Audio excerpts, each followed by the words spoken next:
Hi, everyone. Welcome to the workshop Salary Research and Negotiation, presented by CSU Channel Islands Career Development and Alumni Engagement. Let's get started. So there still is quite a bit of a gender pay gap and wealth inequality here in the United States. So if we're looking at average pay to those who identify as men, women unfortunately still don't make as much overall, which is unfortunate and something we're trying to actively change right now. Right now, it's sad, but 5 times more women than men live paycheck to paycheck without an emergency fund. So that's kind of why we're here, is to help you negotiate that salary and make sure you're getting paid a fair wage for your work.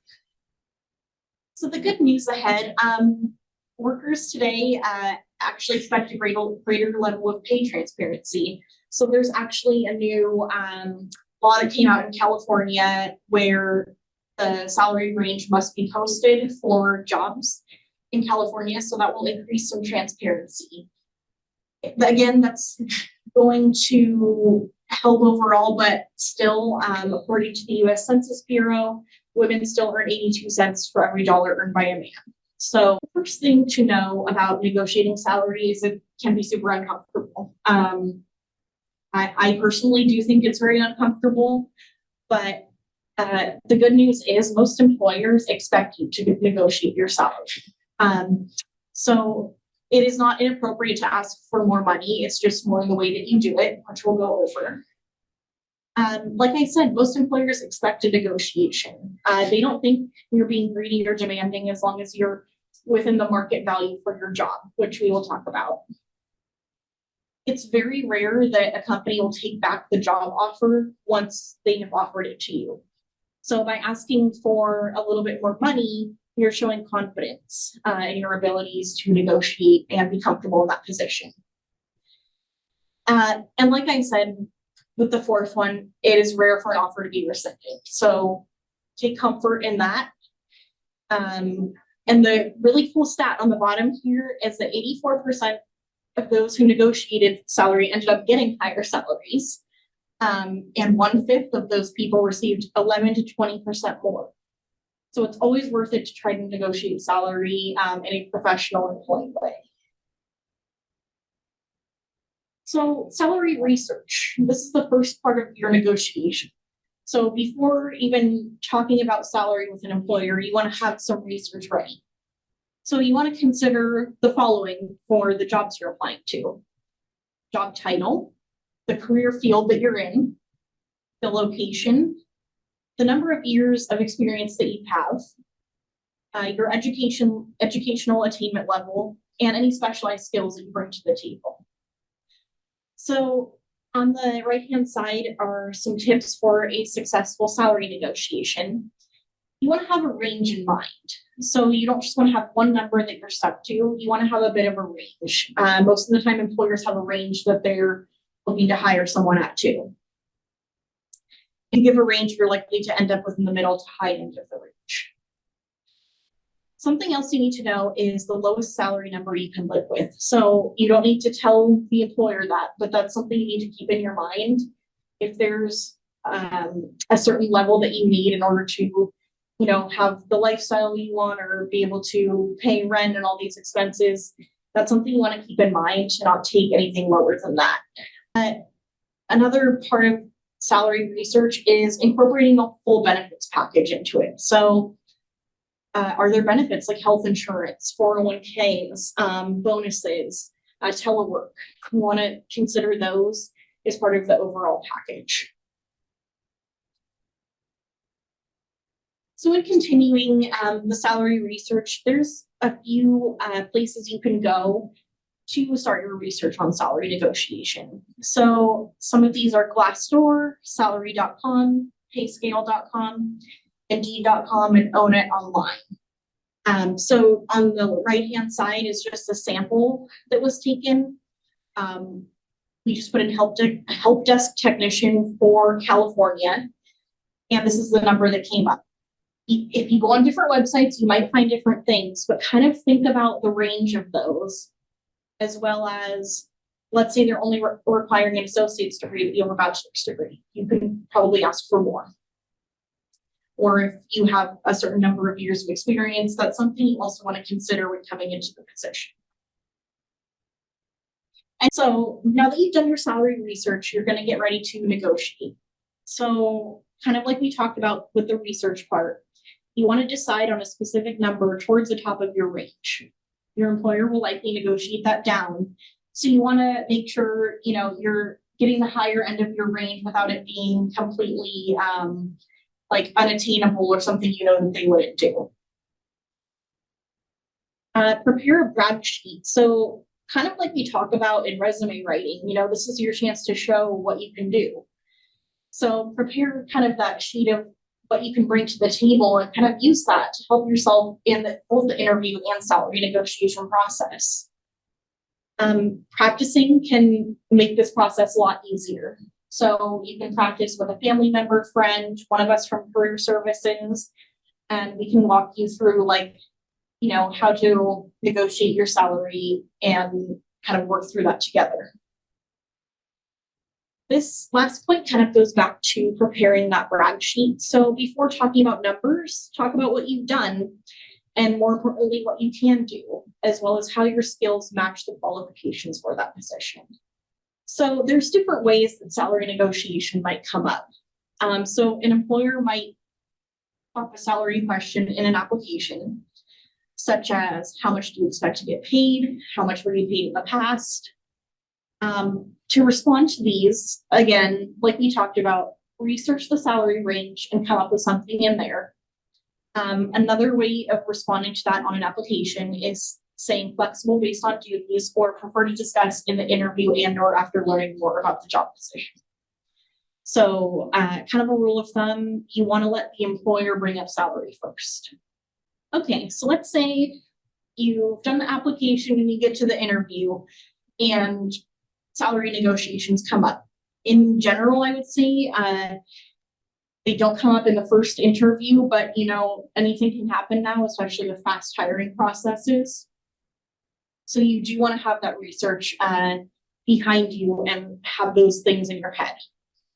So if you're asked about your desired salary during an interview, you should express your interest in the opportunity and your desire to learn more information about the role. So if that's something they ask right off the bat, you can say something like, you know, thank you for letting me know. I'm really interested in learning more about the job position before we discuss salary, if that would be okay with you. You want to have your understanding to be paid in line with the market conditions based on your experience. So that's where, like, you know, if you're living in California versus another state, there might be, you know, there's more cost of living here. So you want to equate that. You want to also express your willingness to discuss salary in more detail. Again, once you and the company decide you're the right person for the position. And then if they still want you to respond, you want to provide a salary range based on your research from those websites we talked about, like salary.com, payscale.com, Glassdoor, and Indeed. So like we talked about, you might get salary questions right away. So sometimes employers want to know right away. Sometimes they'll delay them. It really just depends on the situation. So if the employer asks about your salary in the first interview, again, you can say something like, I'm very open to negotiation, but my top priority is finding the right fit. I'd like to learn more about the role so we can both see how I might be of value to your team. Once that's clear, I'd be happy to discuss salary. If they do keep pushing for a number, you can kind of say, like, I've done market research on this position in this city, given the specific job duties. And then you can also add, and given my specific skills and experience, I'm sure you have a better idea of what this job's worth though. Like, so what range do you have in mind? So kind of putting it back on the employer. If they really won't continue without offering a number, you can give your range and kind of mention, you know, based on the experience, this is what I'd like, but emphasize that you're really trying to find the right fit, and that you're interested in their company and learning more first. Okay, so let's say you went through all that and you get a job offer. So once you get the offer, this could be from HR or from the hiring committee, you want to thank the interviewer for the offer. You want to again express your interest in the company and the position. You do want to ask for the offer in writing. So you don't want to accept something on the spot, like via a phone call. You can, again, say something like, thank you so much for the offer. I really appreciate your time in the interview. I'm really interested in this position. If possible, would you mind sending me over the offer via email so I can review it before accepting? You want to ask clarifying questions about the position if you have any once you're offered the job. And this kind of goes back to asking for the offer in writing, but you want to ask for time to evaluate the offer. So generally you can say like, would it be okay if I got back to you in 1 to 2 days with my decision? Something important to note here is that companies should not press you for an immediate response. So if they call you and are asking for an immediate response, that could be kind of a red flag, but you also don't want to delay too much because the hiring committee will have to move on to other candidates if you decline the offer. So generally allowing yourself 1 to 2 days to review it after receiving the written offer should work for the company. So again, once you have the offer, don't say yes or no right away. Again, you can start with a thank you for the offer if you get stuck with what to say. Again, buying yourself some time. These are just some examples of phrases, but you can say like, this all sounds fantastic. I'm eager to sit down and review all the details. When should I expect to receive the written offer? And then they can let you know when they will send that over. If you have a written offer, you can say something like, thank you for this offer. I'm really excited about working with the company. I wonder if I could have 1 to 2 days to get back to you on this opportunity. And generally that should be fine. Again, if they're pushing too much, that might be something to be aware of. So this again goes back into kind of the negotiating part. So let's say in your offer, the employer offers a salary that's below your ideal range. Here's something you could say. I'm really excited to work here. I know that I will bring a lot of value. I appreciate the offer at blank, but I was expecting it to be in the blank range based on whatever that be, your skills, your experience, your education level. And then you could say, would your budget permit an annual salary of X for this position?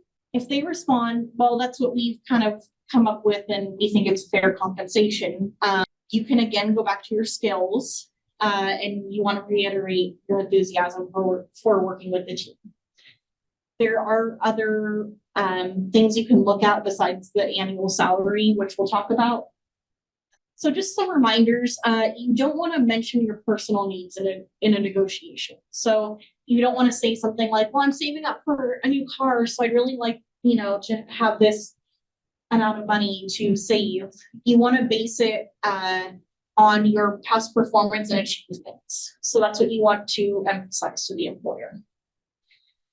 Like we talked about, it's more than just about annual salary. So total compensation, there could be other things that they include that are non-cash perks, like a flexible schedule, telecommuting. Maybe you get more than 2 weeks of vacation. You might get the opportunity to go to professional development events or training. There could be generous maternity and paternity leave. There could be a bonus structure or compensation plans. If you're moving, there could be relocation expenses. And if you want to further your education, there might be some option for tuition reimbursement. So this is something that maybe if you really love the company, but you can't quite agree on the annual salary range, these are things you could bring up to the hiring committee and HR. So just some other things you want to keep in mind during this process. You want to ethically sell your skills and experiences, and then connect those to why you're valuable to the company. So you can kind of do that in your resume and cover letter already, but you want to continue that in your interviews and conversations with the employer. Like I mentioned before, consider all factors. If the salary and benefits is not competitive, you can politely explain this to an employer and ask that the offer be reviewed. And again, keeping that number in your head of what is the lowest you can live with, but not sharing that with the employer. You want to research employee reviews of the organizations you're interested on Glassdoor.com. So that might give you some ideas about the culture, challenges, and salary ranges. Again, Like I know a lot of us go on ratemyprofessor.com. You want to kind of look at things on Glassdoor with the same eye. Like maybe a lot of people posting are unhappy and that's why you're seeing so many, or maybe the people have a really good experience, put those on. So again, that's a good place to look, but you want to take all of that information with a grain of salt. You want to keep the tone in your negotiation conversational and not adversarial. So you don't want to be arguing with your potential employer. It's not a good way to start off the relationship. And you want to avoid too many counter offers. So it's okay to ask for a counter offer, but don't go back and forth too many times because they're going to want to move on with the hiring process. Although it still is rare for them to rescind the offer, but making that as easy as possible for both of you. So let's say you have multiple job offers. You know, that's really nice. You interviewed with a couple of companies and they both offered you a position. First of all, congratulations. That's amazing. You got multiple offers. But here is what you want to make sure you do. So you want to have a written offer before you make a move on either position. So again, talking about you want to sit down and review all the details and asking when you can expect a written offer. You want to be honest, but proceed with caution. So if you want to alert an employer of a competing job offer, you want to use extreme care. You want to wait until you're at the end of the final interview. And you can say something like, I'm so excited of the possibility for working for this company. Thank you for considering me. You know, you want to make them aware of this offer. So you want to ask them if they can give you a decision on their end quickly. But again, I would use extreme caution with this, this method. And then again, negotiating. So you can say, I have another offer that's also attractive. Would it be possible to increase the salary to this or ask for those other like fringe benefits? And again, like the previous slide said, you want to do this more with a conversational, polite, professional tone rather than making it into more of an argument. So some tips along the way, and you can start this now, is documenting your accomplishments. So let's say you're in a job and your employer says, this will be great to put on a resume. I've heard that before. That's something you're like, okay, I should write that down and make sure that that's something I can include so that when I move on from this position, I'm able to use it to get another one. So you want to keep something like maybe a Google Doc or something that you can update. And then when you're ready to revise your resume, you can pull from that and see what's most relevant. So thinking beyond the tasks. So make sure you think about how the work you're doing right now fits into the bigger picture. That's when we talk about accomplishment statements on your resume. It's not necessarily what you did in your job, but what you accomplished. Quantify your work. So you want to bring data into the conversation whenever you can. So we also talk about this on your resume. So just for example, if you are working with social media, maybe you can track how much engagement has increased on your posts or the amount of followers. So if possible, and it's not confidential to your company, you want to make sure that you quantify your work. And I want to emphasize everything counts. So whether you did it at a job, internship, volunteer work, service learning in class, it all counts. So you're still learning those valuable skills and you want to make sure that you include them on that document of your accomplishments to be able to pull from. Thank you for taking the time to learn more about salary research and negotiation. Stop by the Career Center for any questions that you have.